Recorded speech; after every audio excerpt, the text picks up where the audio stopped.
sobrang pinagulat ko po na nakapasok ako sa top 10 and nakapasok ako sa top 5 kasi to be honest, during the days na hindi pa prelims and finals, sobrang lungkot ko po doon kasi nakikita ko sa online na hindi ako part sa mga hotpicks. Nasasakit ko kasi yun,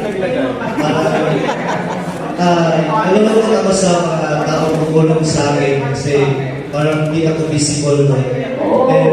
And always ko lang tinatawagan si Papa Jay, sila Rick, na paano anong gagawin ko. Always akong nagpapa-assess sa kanila. Sabi naman nila na it doesn't count, gawin mo lang yung best mo. Pero ito yung isang way na parang naging winning point ko kasi doon ako nag-strive more.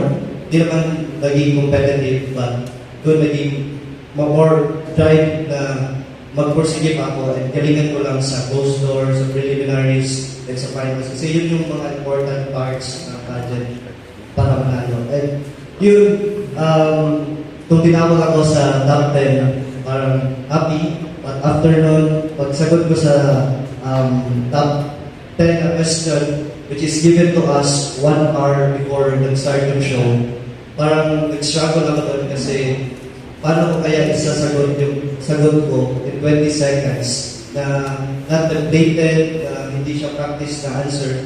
So yun, parang nag-struggle ako doon kaya medyo sabi ko, baka top 10 lang talaga ako.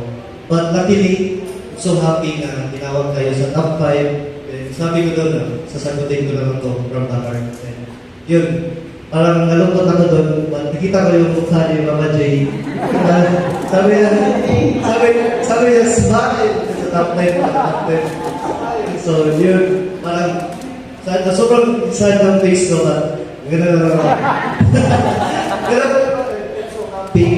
I'm so happy kasi I made my mama proud. And, kasi yun po, sobrang parang nalulungkot din ako kay Mama Jay kasi always siya nababash, maraming mga sinasabi sa kanya, but hindi niyo po alam yung sacrifices na ginagawa nila para sa amin. And it's not easy. It's not easy.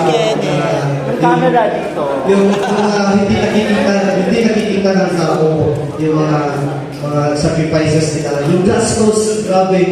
Doon parang naisip ko po na paano kaya namin babayaran sila mga Jay.